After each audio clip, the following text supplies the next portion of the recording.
Hey, hello everybody. Welcome for a new topic here in ISEN 630, topic 11, anthropometry. So this is about the measurement of human dimensions to fit them into systems, right? All right, so we start, come on now. Right. There we go.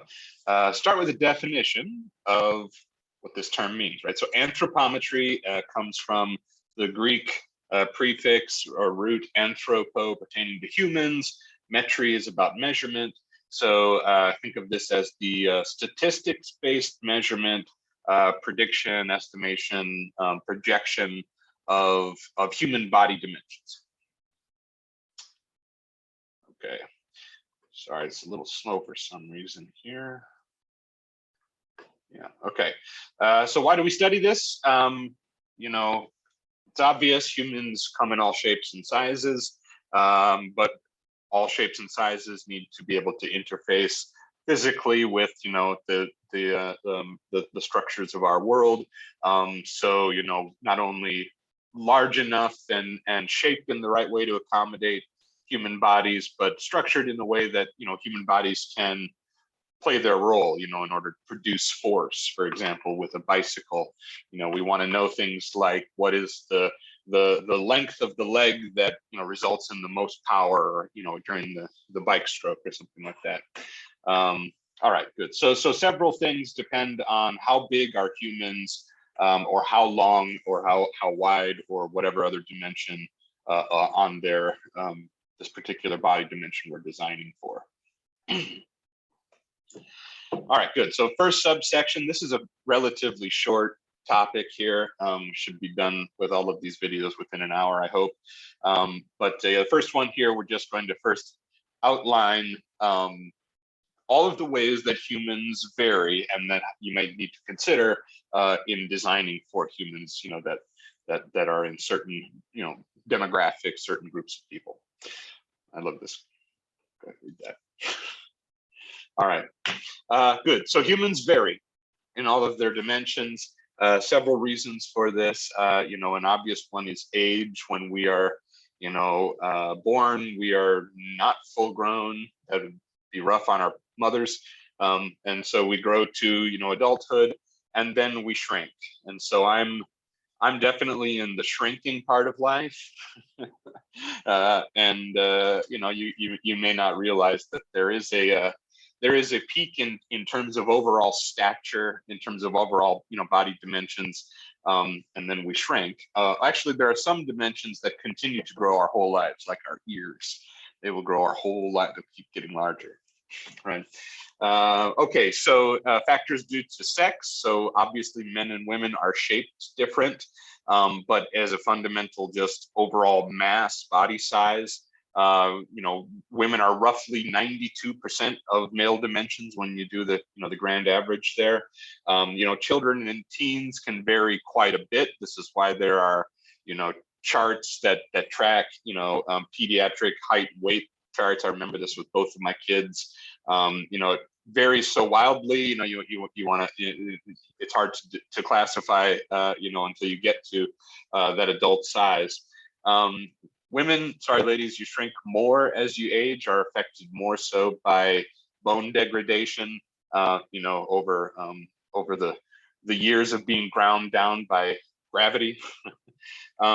Also, relative body dimensions. Obvious things like chest and hips differ between the sexes, but maybe less obvious things like the relative ratio of finger lengths, right? So that's something I didn't realize.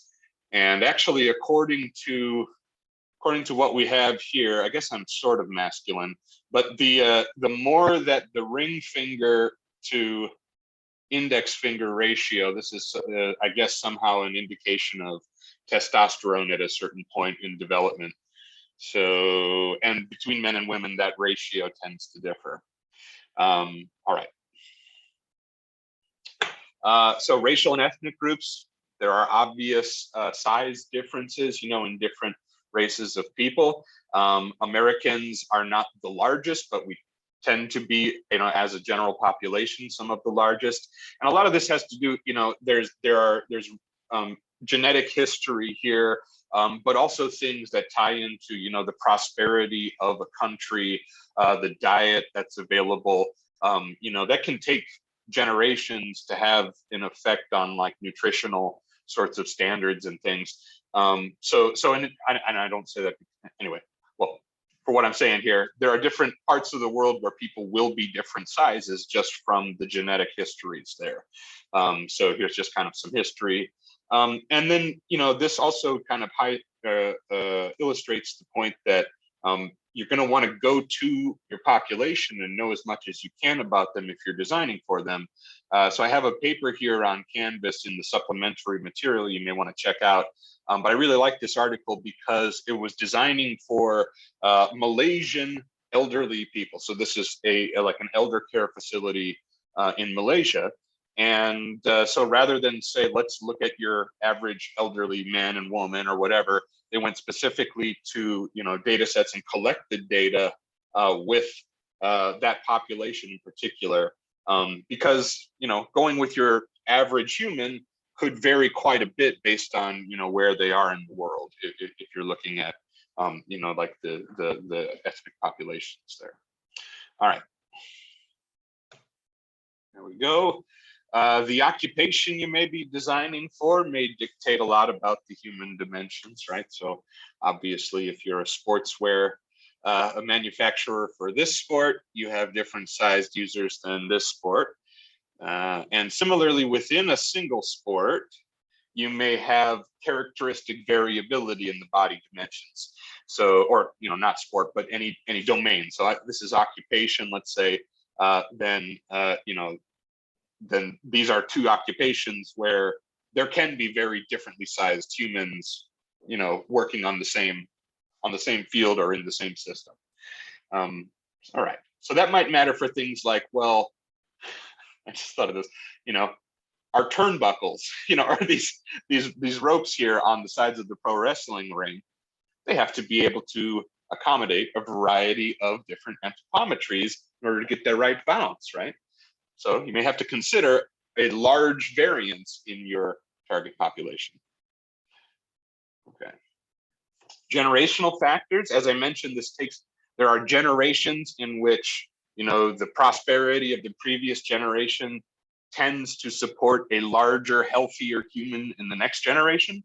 And so there are these, you know, different parts of the world. It's obviously multifactorial, has to do with, you know, like climate factors where these countries are, as well as social, political, etc. But in general, humanity has gotten healthier, stronger, larger, you know, over the last 100 years at least, 100 years and more. And I actually found a few things that kind of suggested this trend is tapered for now. But you do have to look at the fact that there are people walking the earth today who were born in, you know, in a generation that is fundamentally shorter or larger, you know, than those born more recently, for example. All right. Yeah, I looked this up. I'm 5'10" tall today in Texas, but 100 years ago, if I was at my same statistical point in adult male height, I would be 5'7.5". So you can check that out in this link right here. All right, so also throughout the day, we change body mass, we change body size. So obviously the human is, you know, continuously growing or shrinking. It's not like we wake up the next morning and then grow a discrete amount, you know, when we're growing up, unless we drink, you know, a magic potion like Alice. But, you know, for obvious, we're taking in food and water. We pass food and water. And so we can fluctuate with what's internal to our bodies, and then part of body mass up to, you know, I think 1 kilogram a day. Yeah, I guess 5 centimeters, right?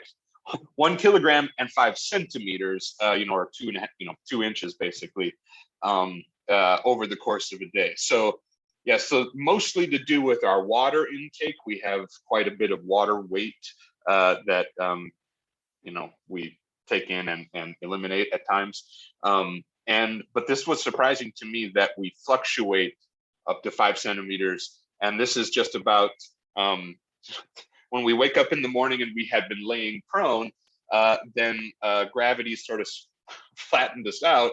And then as we become upright, it takes throughout the day that gravity slowly grinds us down.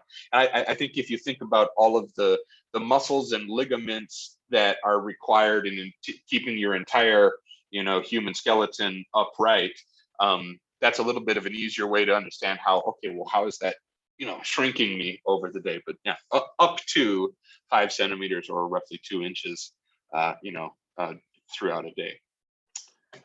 Okay. So I made the point, there are populations, and so when I say we have a population, typically this is the group we're considering in our design efforts. Okay, so if I'm designing for basketball players, my population is basketball players, right? If I'm designing for the general public, that's a different demographic, right? And you want to kind of have the target user demographic defined, but then you also want to be able to say, well, how much do we accommodate of this population? Because obviously there are extremes, right? And so then that's usually a cost question. And in a later subtopic here, we'll do the statistics and we'll break it down and show you, with the bell curve normal distribution charts, why 100% would be much more expensive than say 95%. And so there is a cost effectiveness you have to consider in your design. Now, who do you consider then, within this population? Current members, potential future members. Consider that you may have, like if I'm designing if I'm designing a uniform for a certain position, certain physical work job. Consider that person, may have other tasks, other jobs, so they can't, for example, wear the big heavy boots all the time because they have to also go into the office and do, big work. I'm just remembering my times when I was working as an engineer and mostly at a computer, but then anytime I had to go out in the field, I had to suit up. And some days I would just think, oh, I'll just keep my suit on. But then, like protective gear and everything, but then it would be less comfortable in my workspace. So, consider that these people may be doing multiple roles. And then, the legal issues here, we got to make sure that we're, meeting all the equal employment. So everybody has, an equivalent chance to demonstrate their physical or cognitive abilities to perform. And also we have to consider the differently abled according to the Americans with Disability Act regulations. All right. So that may give us, so these may give us hard constraints. So for example, for how certain, like for example, you are required legally to have a doorway that is wide enough for somebody in a standard, or the population that you're designing for, their standard wheelchair size needs to be able to pass through, right? So, and other similar sorts of regulations there. Okay, so there we go. So here's the normal distribution. Typically, we design for a percentage of the population, and recognize that as you get further and further out to the extremes, these can both be the most expensive to accommodate and the rarest, right? So there is a point, where yes, you want as much of the population to be considered as you can, but it's probably cheaper, for example, to make basketball jerseys for, let's say 95% of the national, the NBA professional basketball players, make them within a certain size range, and then go to the super extremely large people and just say, we're going to dedicate extra costs to making you custom tailored outfits. And yeah, those will cost a lot more, but it's more cost effective than us trying to have, machinery that can mass produce something that could accommodate that size. So sometimes, and this would be an example of what we call design for adjustability. So, realize that if you need to get 100% of your population handled, there's probably a less expensive way to do most of the population with the majority of your operation, and then have special cases for those, you know, that are at either extreme of whatever dimension you're looking at. All right. Good. So again, yes. So we typically design based on the assumption that human dimensions are normally distributed. I don't know if that is always the case. I guess it's a pretty fair assumption, though. And so then we talk about, you know, in anthropometry terms, we are using percentiles to represent a portion of the population. And so just to be clear about what we mean, or what I mean, if I say X percentile, what this means is X% of that population is as large as this or less, or as small as this or greater, depending on what I'm talking about. So, no, actually, let me fix that. You always start at the smallest and you go up, okay? So if I say the 5th percentile, what I'm saying is 5% of my population is this large or smaller, okay? If I say the 95th percentile, I'm saying 95% of my population is this size or smaller, okay?